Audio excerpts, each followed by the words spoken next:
Hello everyone, welcome to SSPE classes once again. I am Mrs. Sarita, your SSP teacher. Students, hope you all are fit and fine. Today we will continue our chapter in series, Understanding Laws. So watch the video carefully and answer the questions asked in the end of the video through comment box. Let's start. Children, first part में आपने topics पढ़े। Do laws apply to all, rule of law and order in ancient India, law and order in British period. इस British period में बच्चों आपने sedition act 1870 जैसे arbitrary laws के बारे में पढ़ा था। इसी तरह का एक और फेमस लॉ था रॉलेट एक्ट, ड्यू टू विच गांधी जी सहित बड़े बड़े लीडर्स को जेल में डाल दिया गया था। इस बात का विरोध करने को 13 अप्रैल 1919 को पंजाब के जलियांवाला बाग में शांतिपूर्वक मीटिंग के लिए लोग इकट्ठा हुए थे। तभी general Dyer, a cruel British army officer, ने पूरे पार्क को अपनी बड़ी सेना के साथ घेर लिया और बिना किसी वार्निंग के उसने सैनिकों को गोली चलाने के आदेश दे दिए, जिसमें सैकड़ों की संख्या में लोग मारे गए थे। यह अत्याचारी घटना इतिहास में जलियांवाला बाग हत्याकांड के नाम से जानी जाती है। फिर 5th नंबर पे हमने पढ़ा था हमारे इंडियन लीडर्स ने रूल ऑफ लॉ को इस्टेब्लिश करने में कितना इम्पॉर्टेंट रोल प्ले किया। एंड आफ्टर इंडिपेंडेंस हमने अपना कॉन्स्टिट्यूशन अडॉप्ट कर जनता के वेलफेयर में नए नए लॉज बनाए। ये सब पढ़ा। टुडे वी विल स्टडी, आज हम पढ़ेंगे first, how do new laws come about, नए कानून कैसे बनते हैं, कैसे मालूम होता है कि हमें किस कानून की ज़रूरत है। Second, what is domestic violence, ये घरेलू हिंसा क्या है। Third, what was the step by step journey of domestic violence act 2005, कि ये एक्ट कैसे बना और इस लॉ का ओवरऑल क्या प्रोसेस रहा। Fourth, unpopular and controversial laws, ये कैसे लॉज हैं और ये कैसे बन जाते हैं, ये पढ़ेंगे। Fifth, role of the citizens, कि कैसे नागरिक अपने अधिकारों का प्रयोग करके डेमोक्रेसी में इम्पोर्टेंट रोल प्ले कर सकते हैं। Let's start. Students, come to page number 45। Here your topic is how do new laws come about. जैसे कि आप जानते ही हो और आप चैप्टर 3 में भी पढ़ चुके हो कि हमारी पार्लियामेंट या संसद लॉ मेकिंग में इम्पॉर्टेंट रोल प्ले करती है। अब हमारे सामने क्वेश्चन है कि हमें या पार्लियामेंट को कैसे पता चले कि समाज में कौन से लॉ की ज़रूरत है, कौन सा न्यू लॉ इस टाइम बनना चाहिए। आइए बच्चों समझते हैं। बहुत इंटरेस्टिंग टॉपिक है। इसके लिए कई तरीके हैं। जैसे सोसाइटी के डिफरेंट ग्रुप्स के लोग किसी पर्टिकुलर लॉ को बनवाने के लिए सोसाइटी में अलग अलग तरीक़ों से अपनी आवाज़ उठाते रहते हैं। यहाँ हम एक बात और क्लियर कर दें कि हमारी पार्लियामेंट लोगों की प्रॉब्लम्स को लेकर बहुत ज़्यादा सेंसिटिव या संवेदनशील होती है। अब हम यहाँ एक स्टोरी के माध्यम से यह पॉइंट समझते हैं। यहाँ प्रॉब्लम है डोमेस्टिक वायलेंस मीन्स घरेलू हिंसा की। इस तरह की घटनाएं देश के अलग अलग भागों में तेज़ी से बढ़ रही हैं। इस इशू को पार्लियामेंट के सामने लाया जाता है और इस पर लॉ बनाने की डिमांड रखी जाती है। लेकिन इस प्रोसेस को समझने से पहले हमें यह समझना बेहद ज़रूरी है कि ये घरेलू हिंसा होती क्या है।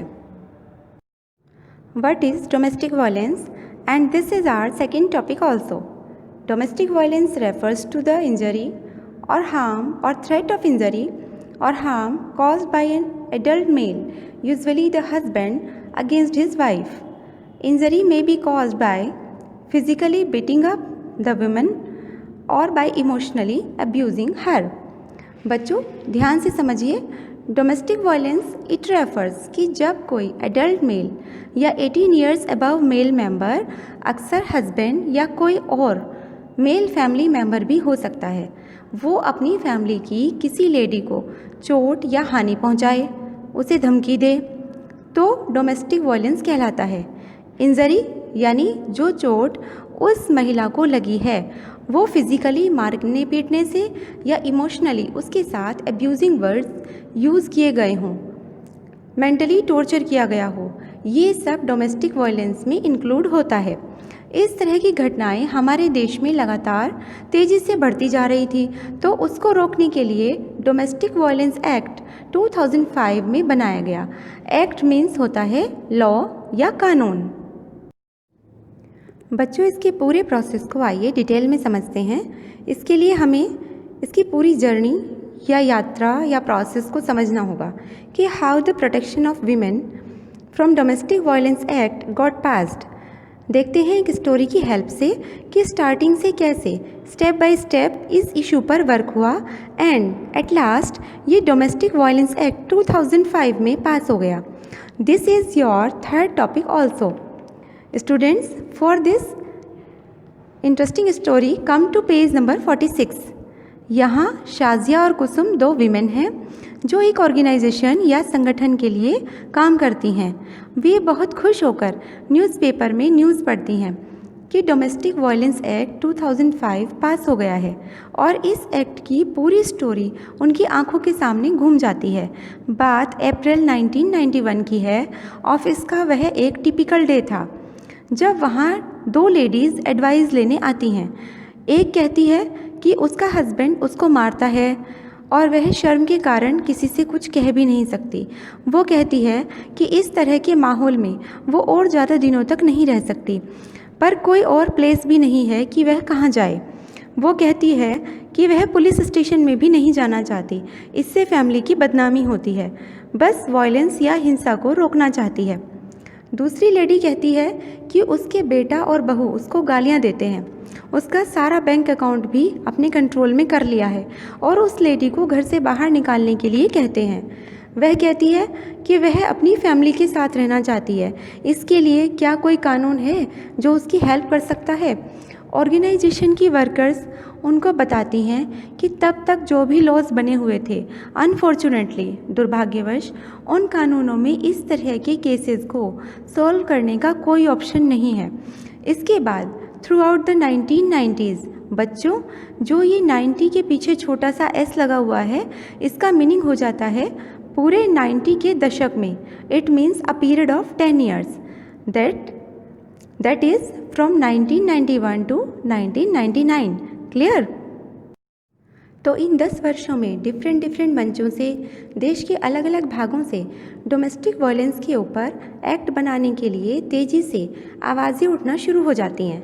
एज ए रिज़ल्ट 1999 में सभी लॉयर्स ने ग्रुप बनाकर, जिसमें लॉ स्टूडेंट्स, एक्टिविस्ट्स, देश के जाने माने लॉ के विद्वान लोग, सब लोगों ने मिलकर एफर्ट्स किए और डोमेस्टिक वायलेंस या घरेलू हिंसा पर प्रिवेंशन एंड प्रोटेक्शन की, हिंसा रोकनी भी है और सुरक्षा भी देनी है, ऐसा एक बिल तैयार किया गया जिसको पूरे देश में सर्कुलेट किया गया। इट मीन्स जन जन तक पहुंचाकर लोगों से फीडबैक लिया गया कि इस तरह का लॉ बनाने के लिए वो उन लोगों के क्या सुझाव हैं। यहाँ बच्चों आपको एक बात रिमाइंड करा दें, जस्ट चेक योर मेमोरी। हमने आपको chapter 3 why do we need a parliament में बताया था कि जब तक कोई लॉ पार्लियामेंट में पास नहीं हो जाता है तब तक उसे बिल कहते हैं। Now come to page number 47। Finally 2002 में बिल पार्लियामेंट में इंट्रोड्यूस किया जाता है, लेकिन यह पाया जाता है कि जिस तरह के एक्ट की डिमांड हो रही थी वैसा कुछ भी इस कानून में नहीं था, सिर्फ फॉर्मेलिटी थी। इसके लिए आगे आंदोलन और तेज कर दिया जाता है, ऑनलाइन एप्लीकेशन मंगाई जाती हैं और इसके लिए स्टैंडिंग कमेटी या आयोग ऑर्गेनाइज करने की डिमांड की जाती है। दिसंबर 2002 में स्टैंडिंग कमेटी अपनी रिकमेंडेशंस या सिफारिशें पार्लियामेंट के दोनों हाउसेस, कौन से थे दोनों houses? Yes, Rajya Sabha the upper house and Lok Sabha the lower house, दोनों हाउसेस में रिपोर्ट पेश की जाती है।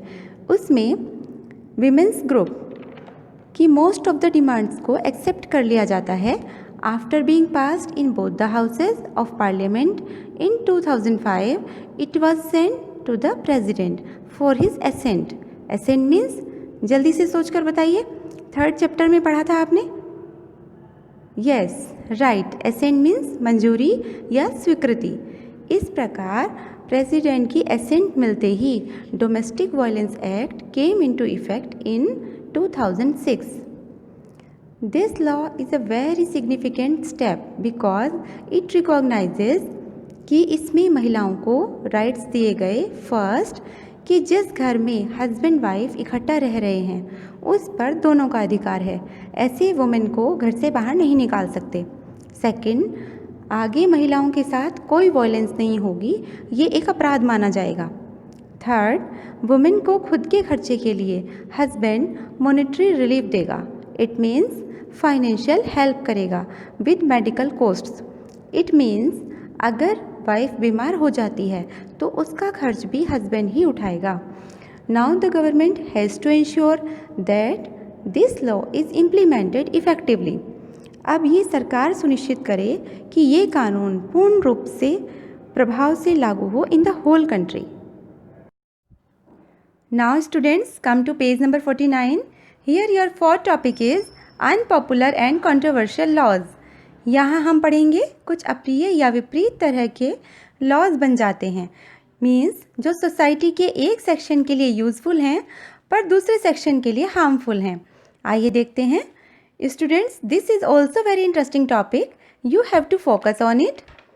बच्चों, ये वो सिचुएशन है जब पार्लियामेंट में कुछ इस तरह के लॉज पास हो जाते हैं जो वैसे तो लीगल होते हैं और बनाए भी गए थे आम जनता की वेलफेयर के लिए, लेकिन इम्प्लीमेंट होने के बाद ये अनफेयर एंड हार्मफुल साबित हुए और इसलिए सिटीजन्स में ये लॉज अनपॉपुलर एंड अनएक्सेप्टेबल हो गए कि लोग इन लॉज को एक्सेप्ट नहीं कर रहे हैं। So they begin to criticise these laws. इनके अगेंस्ट में मीटिंग्स, धरने, जुलूस और टीवी चैनल्स पर डिबेट्स एंड डिस्कशंस ये सब होने लगता है। बच्चों, आपने ये सब एक्टिविटीज़ देखी होंगी। और जब सिटीजन्स का विरोध बहुत ज़्यादा बढ़ जाता है, when a large number of people begin to feel that a wrong law has been passed, तो पार्लियामेंट पर इस लॉ को चेंज करने का प्रेशर बढ़ जाता है। ये तो एग्जाम्पल हुआ अनपॉपुलर लॉज का। बच्चों, अब सेकेंड एग्जाम्पल देखते हैं कंट्रोवर्शियल लॉज का, जहाँ लॉज एक सेक्शन के लिए हेल्पफुल हैं वहीं दूसरे के लिए हार्मफुल हैं। एक एग्जाम्पल की हेल्प से हम इस केस को समझते हैं। यहाँ पर म्यूनिसिपल बोर्ड के सामने एक प्रॉब्लम है और ये कंप्लेंट्स भी बार बार आ रही हैं कि कुछ हॉकर्स, वेंडर्स ने इलीगली फुटपाथ को घेर रखा है, जिससे पैदल चलने वालों के लिए ओपन प्लेस नहीं रहता है। अब म्यूनिसिपल बोर्ड धर्म संकट में पड़ जाती है। अगर वह वेंडर्स व हॉकर्स के फेवर में डिसीज़न लेती है तो पार्शियलिटी या पक्षपात हो सकता है, और अगर अगेंस्ट में डिसीज़न लेती है तो उन पुअर लोगों की आजीविका या लिवलीहुड का प्रश्न है। तो ऐसे में हम कोर्ट की शरण में जाते हैं, वहीं ये इशू सॉल्व होगा। Because according to our constitution, the court has the power to modify or change or cancel laws if it finds that they don't adhere to the constitution। कि अगर ये पाया जाता है कि कोई कानून हमारे कॉन्स्टिट्यूशन के अकॉर्डिंग नहीं है तो कोर्ट उसको चेंज या कैंसिल करने की पावर रखता है। इन सभी एग्जाम्पल से बच्चों आप समझ गए होंगे कि पार्लियामेंट को फ्रेम करने में, शेप देने में, लॉज बनवाने में सिटीजन्स या आम नागरिक का कितना इम्पोर्टेंट रोल है। लेकिन यहाँ हमें ये भी ध्यान रखना चाहिए कि सिर्फ रिप्रेजेंटेटिव्स इलेक्ट कर देना ही काफ़ी नहीं है, बल्कि उनके कार्यों पर अपनी तेज़ नज़र भी रखनी है और समय समय पर उनके वर्क को क्रिटिसाइज़ भी करना है if needed, so that Parliament performed its representative functions properly. Besides it, new laws बनाने का प्रोसेस भी आपको समझ आ गया होगा। फिर यही सब रिपोर्ट्स हमें टीवी, रेडियो, न्यूज़पेपर एट्सेट्रा पर देखने सुनने को मिलती हैं और हमें अपने डेमोक्रेटिक सिस्टम पर प्राउड फील होता है, क्योंकि ये सब प्रोसेस डेमोक्रेसी में ही पॉसिबल है। और एक बार फिर हम अपने ग्रेट इंडियन लीडर्स को दिल से सैल्यूट करते हैं जिन्होंने हमारे इंडिया में डेमोक्रेटिक सिस्टम स्टैब्लिश किया। Now students, it's the time to check your knowledge. Answer the asked questions with yes और no in the comment box. First, strikes and demonstrations are the methods of protest. हड़ताल या जुलूस अपना विरोध प्रकट करने के तरीके हैं या साधन हैं। Second, Domestic Violence Act was passed in 2003. Domestic Violence Act 2003 में पास हुआ था. Third, a bill become law with the assent of Prime Minister. एक बिल कानून बन जाता है प्राइम मिनिस्टर की मंजूरी के बाद. Fourth, citizens should actively participate in decision making process. कि कानून बनाने में, डिसीजन मेकिंग प्रोसेस में हम सभी नागरिकों को एक्टिवली पार्टिसिपेट करना चाहिए या बढ़ चढ़कर योगदान करना चाहिए. Students, you all have to give active response to show your presence. Now students, this is the end of this chapter. Hope you have understood it properly. Watch the video carefully as it would improve your knowledge. See you in the next video. Till then, take care. Thank you.